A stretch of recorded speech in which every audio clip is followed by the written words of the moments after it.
Juan!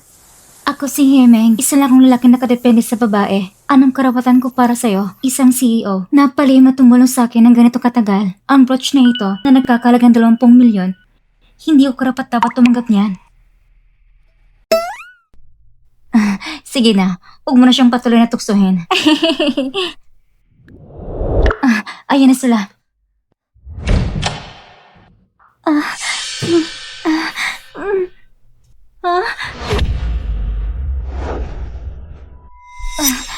May narinig ka ba?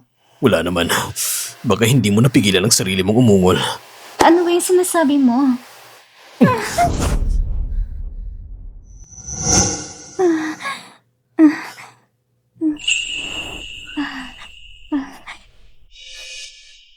Mr. Meng, tingnan mo, may tao pa rito. May naghanda pa ng regalo para sa atin.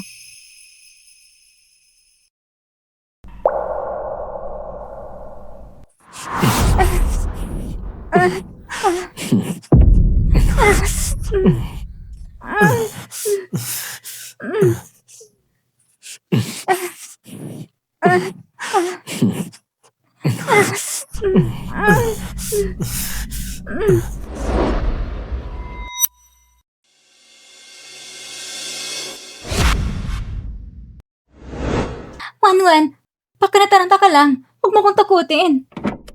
Sumakay ka sa kotse. Itong sasakyan na ito, 8.32 million ang halaga. Naingkasa kami ni Himeng. Regalo ito ng papa ko. Walang aksidente. Hindi pa nasira kailanman. Malinaw naman. Ang pera, mas maaasan kaysa sa mga lalaki.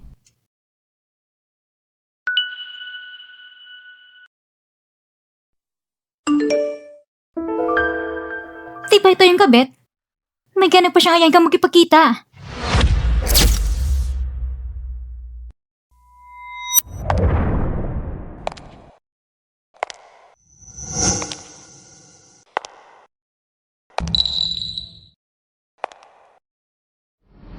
Ate, pasensya na. Nawala ko na isang oras. Pinilit kasi ko ni Kuya Meng na tapusin muna ang kontrata ng CE Group. Ate, sorry talaga. Nakalimutan kong wala ka palang trabaho, kaya hindi mo alam ang mga ganitong bagay. Kung malaman ng mait na kabet ang totoong pagkatao mo, baka yung matayin siya sa takot. Ate, kahit papaano, dapat mo rin namang unawan si Kuya Meng. Ang bait mo naman, iniintindi mo siya ha. Sinusot mo pa yung mga damit na tinatapon ko. Anong sabi mo? Mukhang hindi na naman ganang kabuti si Hemeng sa'yo ah. O baka naman, talagang mahilig si Misty sa mga sigang na bagay. Ikaw! Hindi mo naman talaga mahal si Hemeng. Bakit mo siya inaangkin? Huwag kang mag-alala. Isang bulok na pipino lang siya. Kapag minsan nagtaksil, hindi na kailangan makapagkatiwalaan. Song Xingwan, bakit ka nandito? Kuya Meng, nagkataon na nagkita kami ni ate rito. Song Xingwan, bigyan mo ko ng paliwanag. Ikaw ang dapat magpaliwanag, hindi ako. Nakalimutan mo na ba kung sinong dahilan kung bakit ka nandito ngayon? Ayan na naman. Aminado ako nung nabangkarote ang He Group. Tinulungan mo ko bilang anak ng pamilya Song, pero matagal nang pinutol ang ugnayan sa pamilya mo. Ang pag-unlad ng He Group, nagawa ko yun sa sarili kong kakayahan. At ano ngayon? Dahil binata at matagumpay ka na, iiwan mo lang ang asawa mong kasama mo sa hirap. Kasalanan mo rin ito. Ikaw ang laging bumabalik sa mga lumang issue. Lagi mong iniisip na lahat ng meron ako ay dahil sa'yo. Sa wakas, sinabi mo ng totoo mong nararamdaman. Kung ganun, mag-divorce na lang tayo. Akala mo ba may pakialam pa ako? Kakatapos ko lang makuha ang kontrata ng CE. Malapit na akong pumasok sa hanay ng pinakamayayamang pamilya. Kung talagang gusto mo maghiwalay, baka pagsisihan mo pa yan. Ang galing mo naman, Mr. He. Kung ganun, ibalik mo sa akin mga damit na binigay ko sa'yo. Anong ibig mong sabihin? Mukhang madali kang makalimot ha. Ang suot mong damit na yan, ako nang pagawa niyan sa isang top designer sa ibang bansa. Ginawa pa mismo para sa'yo. Kahit may pera ka, hindi mo mabibili yan. Damit lang naman yan na walang tatak. Sino bang magnanasa niyan? At pati yung relo sa kamay mo, halagang 2.8 million yan. Ako rin nabigay niyan sa'yo. Sino bang nakakapagsabi kung saan mo nabili ang peke? Nahihiyang akong suotin yan eh. Sa'yo na. Kahit ibenta mo pa yan, aabot pa rin ng 10 milyon. Salamat po. Huwag mo kong lokohin dyan. Hemeng, kahit sa isang estranghero na binigyan ko ng regalo, marunong siya magsabi ng salamat. Pero ikaw, tinulungan kitang umangat sa buhay. Binigyan kita ng kayamanan.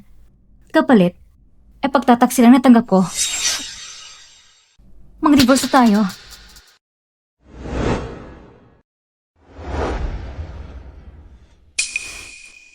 Kuya Meng, kung gusto ka naman talagang hiwalay ni ate, edi... Linyan ka. Binabalaan kita. Alam mo dapat kung saan ang lugar mo.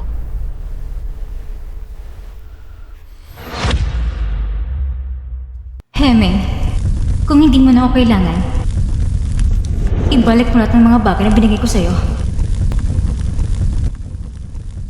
Miss Song, sabi naman ng ginang, bumalik ka raw bukas ng gabi sa lumang bahay para sa hapunan. Isang patibong, ayos lang. Kung magagalit lang isa, o dalawa man yan, pareho lang naman.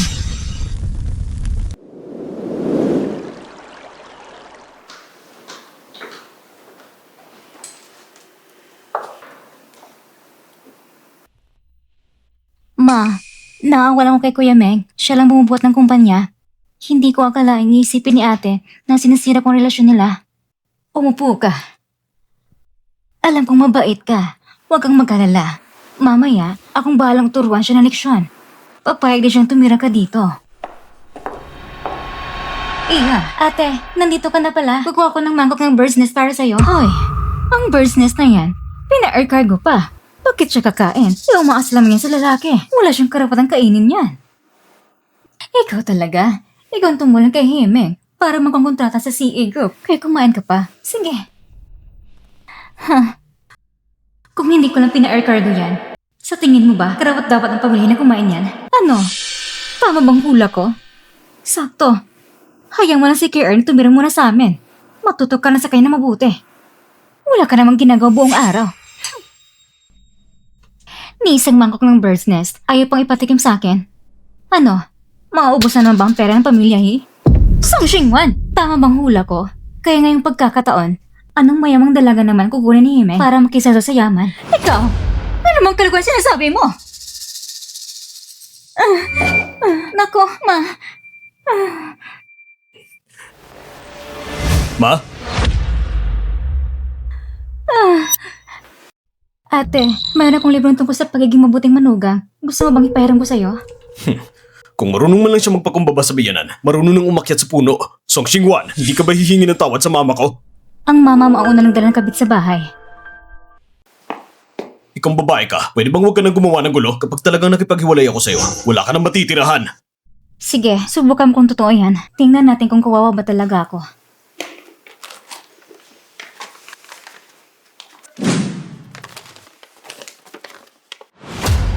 At anong karapatan mong kunin ang kalahati ng ari-arian ko? Noong araw, ginamit kong pera at koneksyon ng Pamilya Song para tulungan kang bumangon muli. Kaya atin sa kalahati, hindi ba't patas lang yun? Teka, ngayon, nakipag-collab ako sa CE Group. Kulang pa ako sa pondo, kaya hindi pwedeng maghiwalay. Ibig mong sabihin, ang pumipigil sa atin para maghiwalay ay ang pagkikipagsundo mo sa CE Group. Madali lang yan. Kansila na natin. Kailangan kong walang pag-isipan ang pagkipagtulungan sa CE Group. Song Xingwan, huwag ka na magyabang. Ang CE Group, kala mo ba karapat dapat ka doon? Mr. He, ang CE, kailangan nilang muling suriin ang kwalifikasyon ng pagkikipagtulungan sa He Group. Sino ka ba talaga?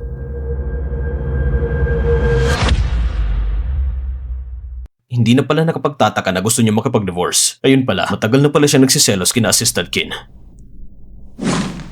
Song Xingwan, bibigyan kita ng isa pang pagkakataon. Huwag kang magalit. Kung iiwan mo ako, wala ka na magiging kahit ano.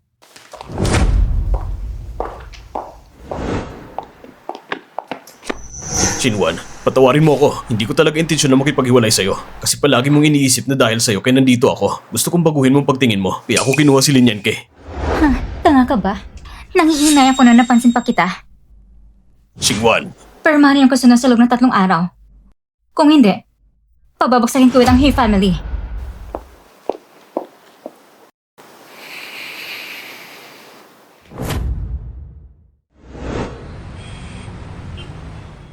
Wanwan, tingnan mong damit na to. Wanwan, hindi mo pwede i-block na lang ang bastardo na yan? Akala mo hindi ko gusto? Nagpalit na siya ng maraming numero ng telepono para tawagan ako. Sana matigil na.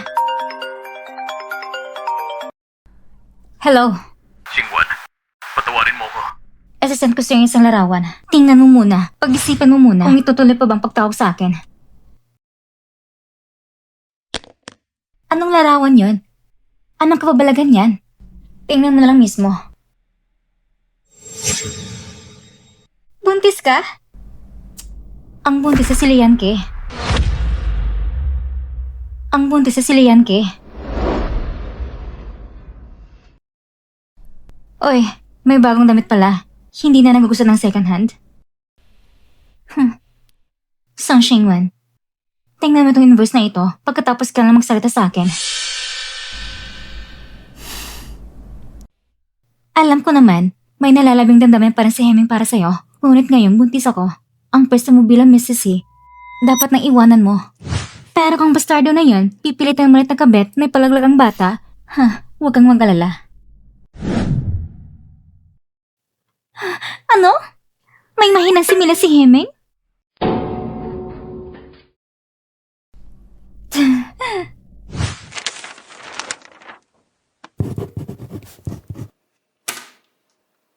Song Xingwan, huwag mong sabihin hindi kita binibigyan ng daan para mabuhay. Ang villa na tinitiran mo ngayon, iiwan ko na sa'yo. Vila naman talaga ni Wanwan yan, lalaking palamunin. Ikaw, Ano ako ha? Imbis na magsalita ka pa, mas mabuti pang magpatingin ka sa doktor.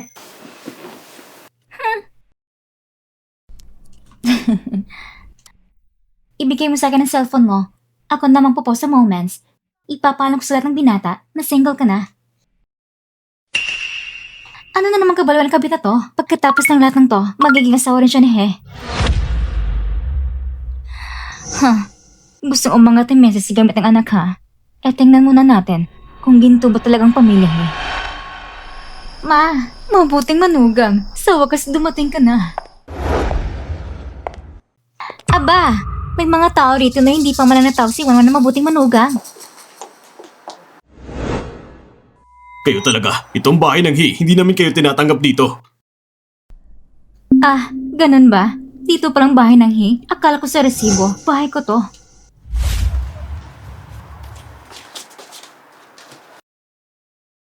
Hindi ba't muebles lang naman ang binili mo? Ano ngayon? Wala ka ng pera kaya gusto mong ibenta?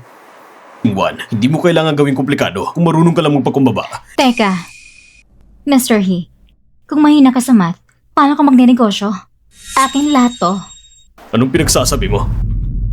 Nung malugi ang pamilya He noon, lahat ng muebles sa lumang bahay ng He, ibinenta para pambayad ng utang.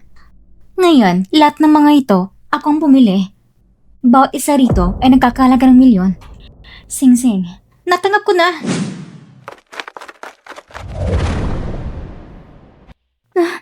Anong balak niyong gawin? Simulan niyo na. Ikaw, Anong gagawin natin? Wanwan, mukhang may isang ginang He, natitira na sa bahay ng sira. Ikaw? Boss, yung kristal na ilaw sa sala, nasira nung tinanggal. Anong gagawin natin?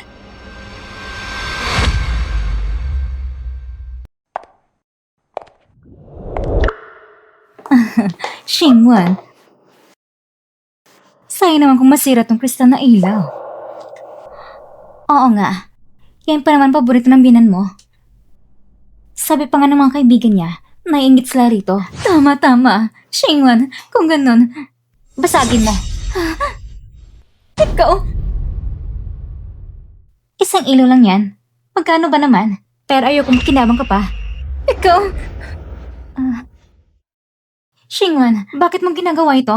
Magpakumbaba ka naman minsan. Ganun mo pa rin yan. Matanda na siya. Wala naman talagang balak pumunta rito. Pero tong ginang He, gustong tumas ang antas dahil sa anak niya. Pero ang batang ipapanganak niya, mana sa ari-arian ko. Ikaw? Dating binan. Ikaw, kung may sisisihin ka, sisihin mo yung mabuti manugang mo. Sino ba nang sabi mayabang siya sa social media?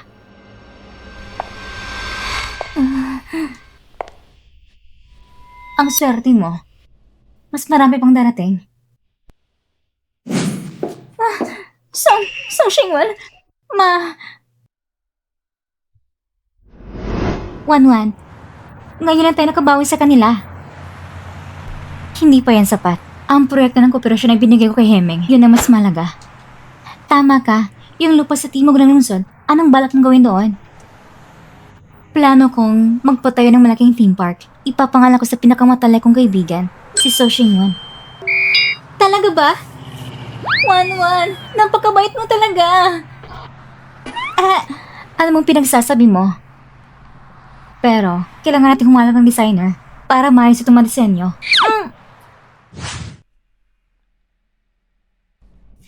Sing-sing, yung designer na ina-appoint mo, baka tumakas na.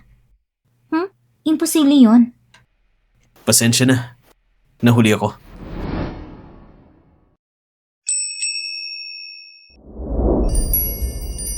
Siya yun! Siya yun? Gusto? Wanwan, naalala ko ng kolehiyo. 4 na taong kayo nililigawan. Pero ikaw, parang bulag, nailagpas sa laking walang ambisyon. Ulitin mo pa yan. Tapos ng pagkakaibigan natin. Umupo ka muna. Hindi naman ikaw yung designer na hinanap namin, hindi ba? Ganito kasi yun. Yung designer, nagtatai siya. Kaya yung proyekto, ibinigay niya sa akin. Totoo ba yan? Hindi ako naniniwala. Sa tingin ko, nakita mo yung single na si Wanwan, kaya sinadya mong pilitin yung tao para magawa yung proyekto. Ano?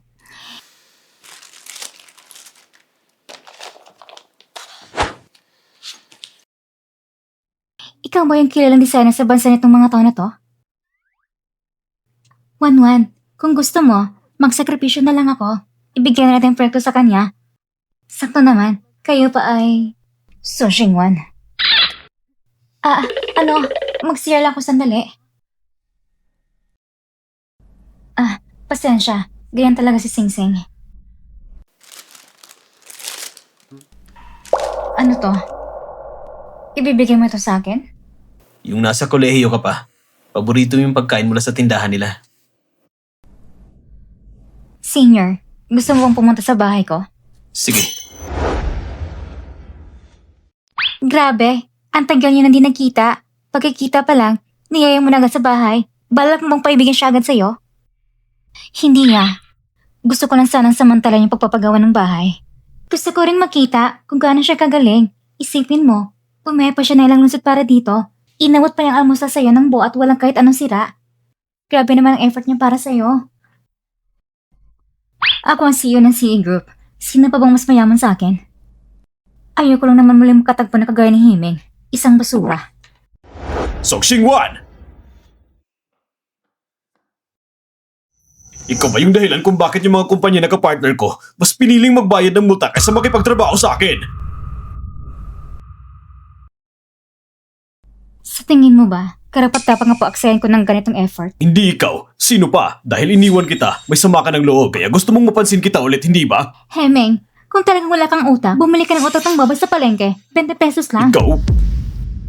Sok Xingwan, huwag mong isipin na hindi ko alam kung ano mga pinaggagawa mo. Kung hindi ikaw, bakit biglang ayaw makipagtrabaho ng mga yon sa He Group? Baka naman kasi, masyado ka lang palpak. Nung nalugi ang He-Group noon, iyon na dahil sa pangdaray sa materyales na nagdulot ng malaking aksidente. Yung mga kumpanyang yon, nakipagtrabaho lang ulit sa inyo dahil ako mismo, si Song Xingwan, ang nagtiwala sa inyo. Ako naggarantiya, ako nakiusap sa kanila. Pero ngayong hiwalay na tayo, bumalik ka lang naman sa tunay mong antas, isang walang kwenta. Isa ka talaga babaeng walang hiya!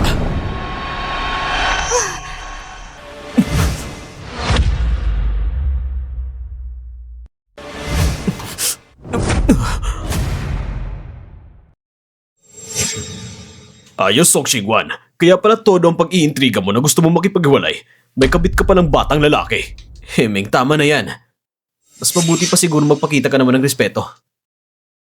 Sok Xingwan, ngayon ang duda ko, baka si Lin Yan kay Ray kinuha mo para ipahamak ako. Nasiraan ka ba ng bait? Ang tingin ko sa'yo, hindi mo na kailangang pumunta sa palengke para bumili ng utak ng baboy. Hemeng, humahanga ako sa kumpiyansa mo. Sana sa kumpiyansang yan, mapabangon mo at ang corporation. Anong pinagyayabang mo?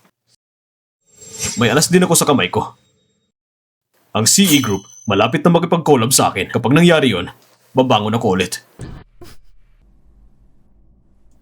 Sige, Eddie, good luck sa'yo.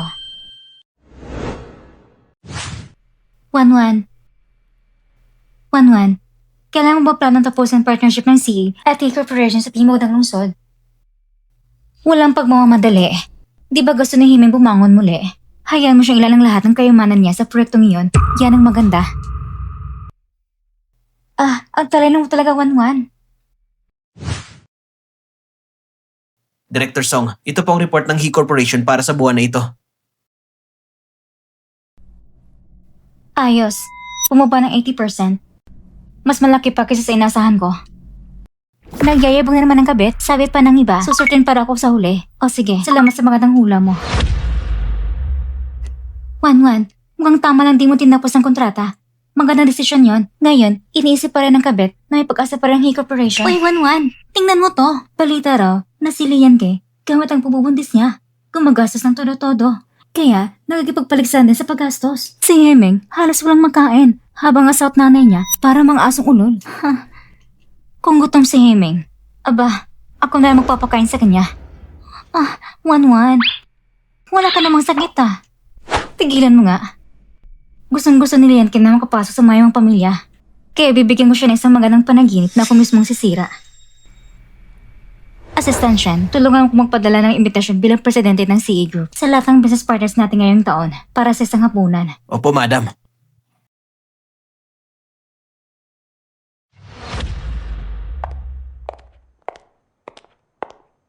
Wanwan, gusto ko talagang makita ang mukha ni Hemeng kapag nalaman niyang tunay mong pagkakakilanlan. Kailan mo babalak sabihin sa kanya? Huwag kang magmamadali. Gusto ko muna makita kung paano siya mahihiya.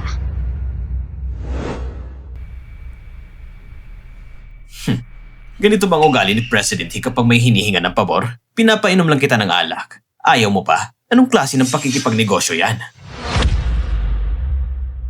Ganito bang ugali ni President He kapag may hinihinga ng pabor? Pinapainom lang kita ng alak. Ayaw mo pa? Anong klase ng pakikipagnegosyo yan? President Zhang, hindi naman sa ayaw ko.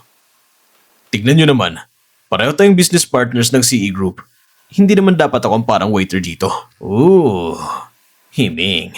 Ikaw ang may kailangan sa akin ngayon. Wala ka man lang disiplina sa negosyo? Sa tingin ko, umaasa ka lang dati kay Chingwan. Anong ibig mong sabihin? President Zhang, pasensya na po. Si Him ay medyo bastos. Ako na lang po mamubuhos ng alak. Huwag mo na po siyang pahirapan.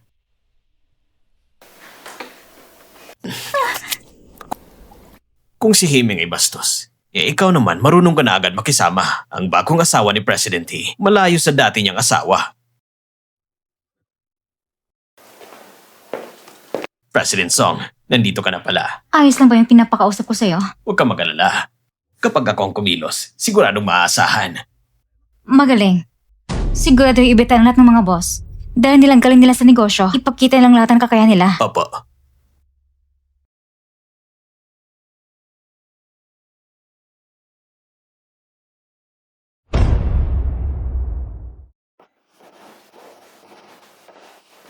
Dumating ka para lang manood ng kahihiyan ko.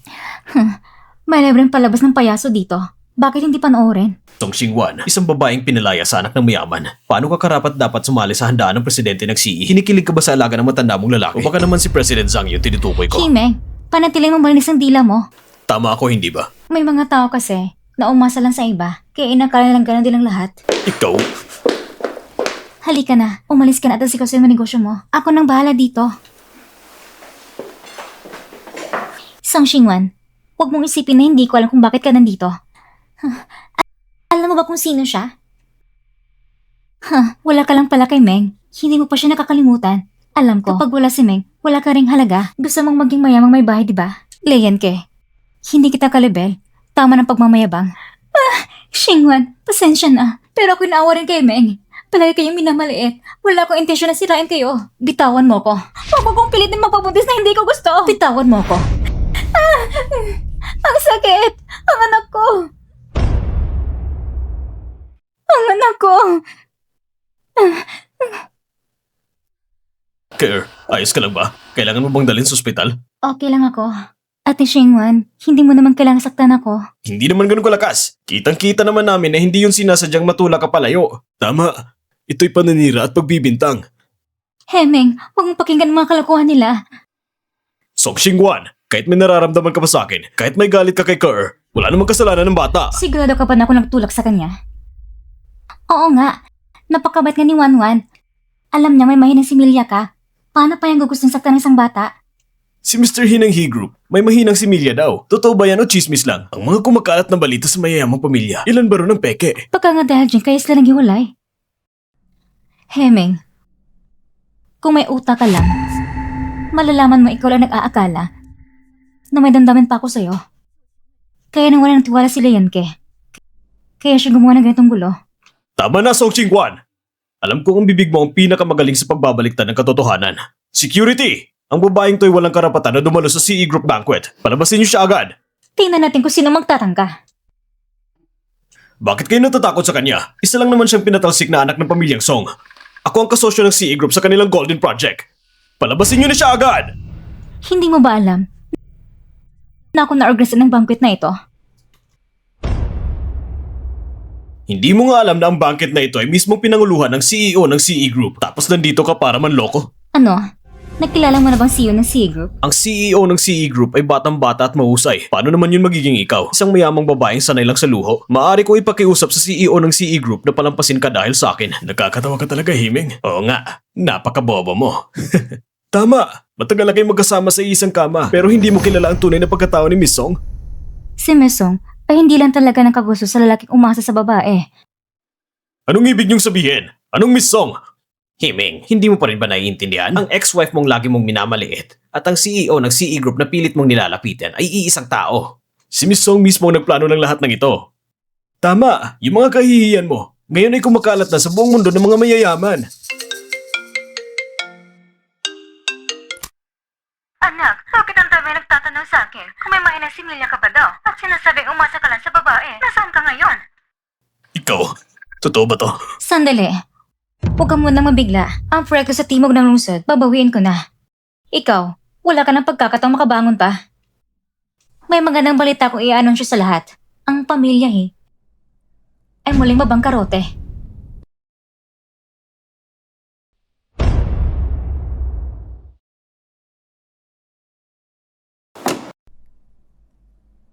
Anong ginagawa mo? Wala akong dapat pag-usapan sa'yo. Chingwan, alam ko nagkamali ako. Totoo to. Ano? Lahat ba ng sinabi mo na ay kasinungalingan lang? Chingwan, pag-uwi ko, nagsisi talaga ako at pinag-isipan ng lahat. Para ipakita ang sinseridad ko, pinalaglag ko kay Linyan kay bata sa tiyan niya. At hindi lang yon, kumuha pa ako ng abogado para pagkaraan ng ilang araw, papalayas ko siya ng walang dala. Pare na kitang iuwi muli. Hemeng, kahit ang tigre, hindi kinakain ng anak niya. Wala ka ng pagkatao. Sige, bugbugin mo pa ako kung gusto mo. Basta bumalik ka lang sa akin. Kahit ilang ulit mo ako saktan, ayos lang. Hindi mo pa rin ba alam? Hanggang ngayon, akala mo, nagagat ako dahil kay Linyanke? Pasensya ka na. Pero may bago na akong minamahal.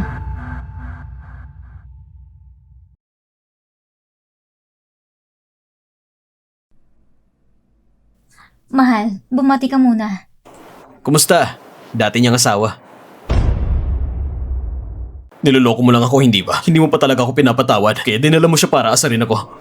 Noon, si Kuj yung senior ko. Niligawan ako ng 4 na taon. Hindi ko man siya pinansin dahil tanging ko lang mahal ko. Pero ngayon, nagpasya na ako na bumalik sa kanya.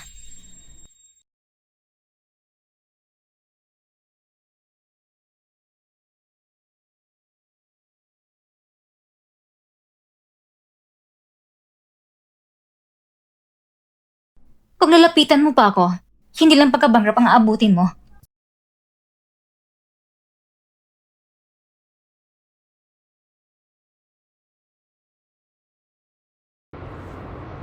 Bakit ka tumatawa?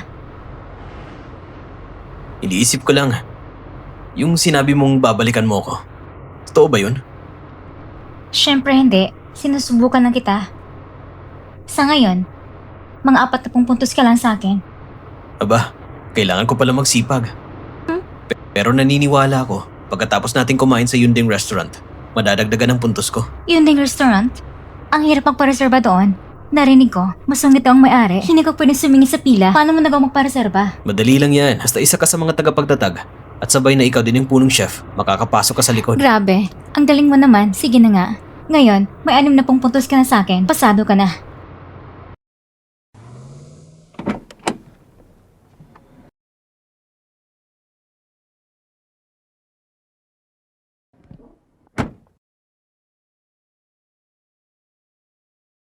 Ma'am, totoo bang nangaliwa kayo? Miss Song, totoo bang nangaliwa kayo at iniwan niyo ang orihinal niyong asawa? Ilang taon ka na sa industriya. Bakit hindi niyo sinabi kay Heming ang totoong pagkakakilala niyo? Miss Song, kayo na ba ni Mr. Gusi? Totoo ba ang mga larawan na ito?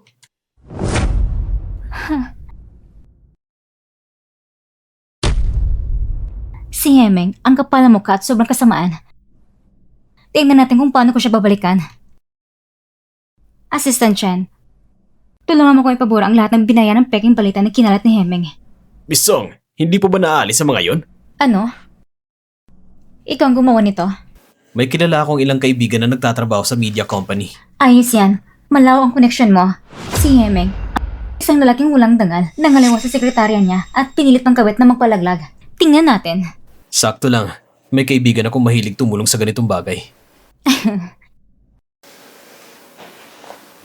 Anong problema mo?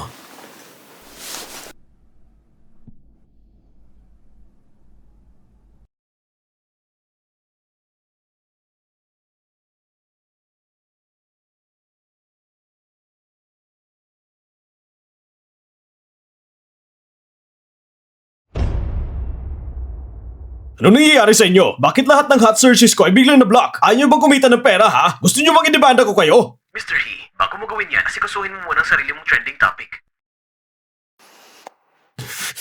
Ang malanding si Song Xingwan.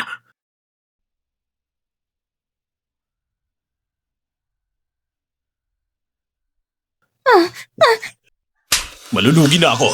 May gana ka pang kumain? Hemeng, 3 araw mo na akong di pinapakain. Gutom na ako.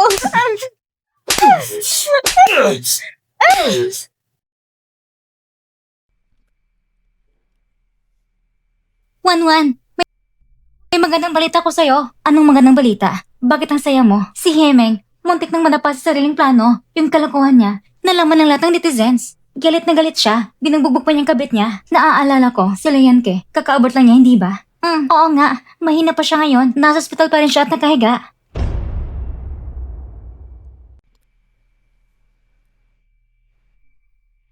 Wanwan, kilala mo na yung bro na yun, hindi ba? Bakit mo pa siya dadala ng regalo? Hindi mo naintindihan. Ang kaaway ng kaaway ay kaibigan. Panoorin mo na lang ako.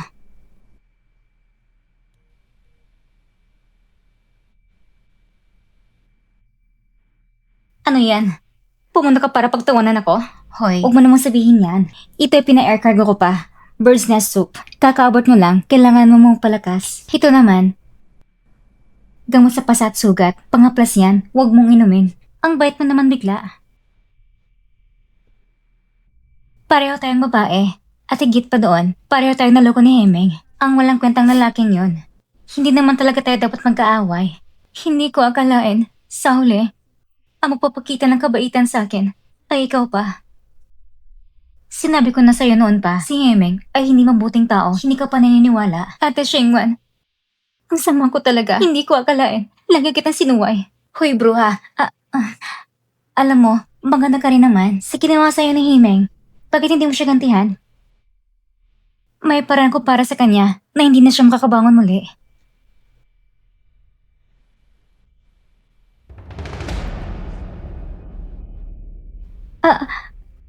Ang lupit-lupit mo naman. Walang lason, walang babaeng matatag. Mr. Lee, matagal na tayong magkaibigan. Pahiram naman ng 5 milyon.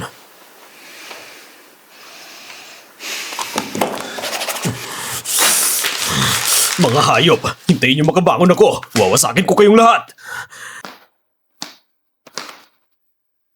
May gana ka pang bumalik. Pasensya na, Hemeng. Nagkamali ako. Saan ka nagkamali? Hindi ko dapat inisip na panalo na ako nang umalis si Song Xingwan. Kaya nangwaldas ako ng pera. Tama ka dyan. Kung hindi ka lang maluho, malulugi ba ako? Hemeng, patawarin mo ko. Mahal na mahal talaga kita. Hindi ko kayang mawala ka. Please, huwag mo kong palasin. Basta alam mo nagkamali ka. Bukas, maghanap ka ng trabaho. Sa ganda mong yan, madali kang makaakit ng mayayaman. Tanga ka rin minsan ano. Kapag nakuha mo ng matandang yun ang pera nila, magagamit ko yun para makabangon muli. Pagdating ng araw, magiging mayamang asawa ka pa rin. Hemeng, para sa'yo, gagawin kong kahit ano. Pero, meron akong isang napakalaking oportunidad.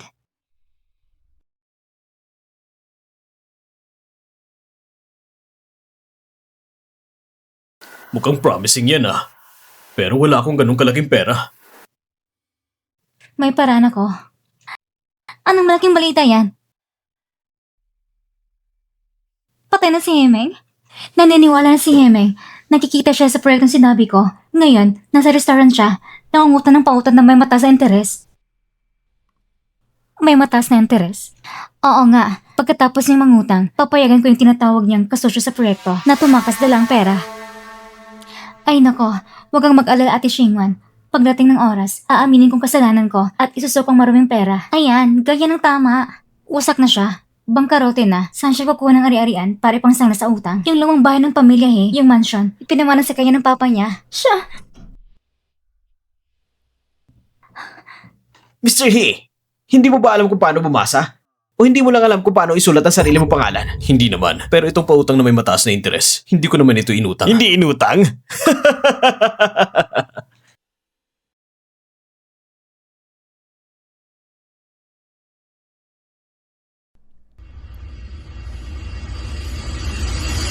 Hemeng, hindi mo pwede isang ang lumang bahay ng pamilya Song Xingwan, ikaw na naman! Ang lumang bahay, iyan ay pinaglaban ni Tito ng buong buhay niya. Nang bumagsak ang kumpanyang sobrang naghirap siya noon. Kung malaman niya ito sa kabilang buhay. Tama na! Ano pang silbi ng mga sinasabi mo? Hindi ako aabot sa punto na kailangan ko isang laang bahay. Kung gusto mo ng hustisya sa matanda, sa'yo siya dapat magiganti.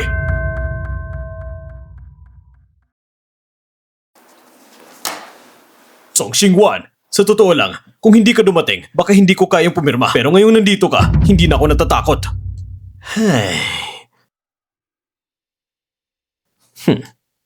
Ang mga mabubuting payo ay walang silbi sa taong sadyang mapahamak. Wala na akong magagawa.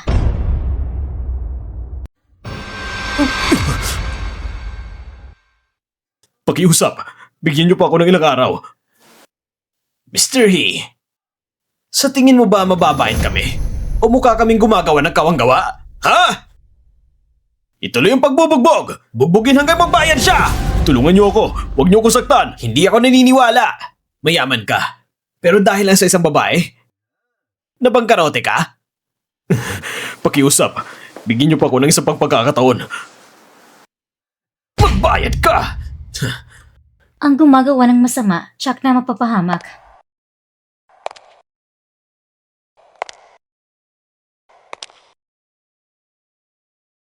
Song Xingwan, lahat ng ito, ikaw nagplano, hindi ba?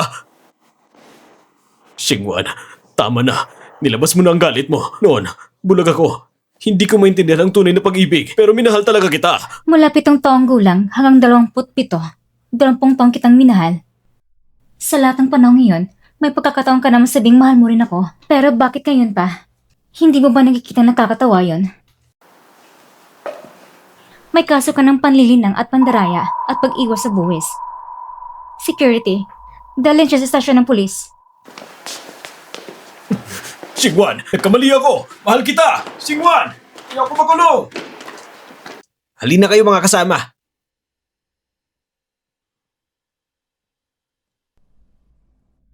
Dapat yata naputingin ako sa doktor. 20 taong kong minahal ang ganitong tao. Kung ako sa'yo, magpa-therapy ka na lang. Ang ibig mong sabihin. Halimbawa,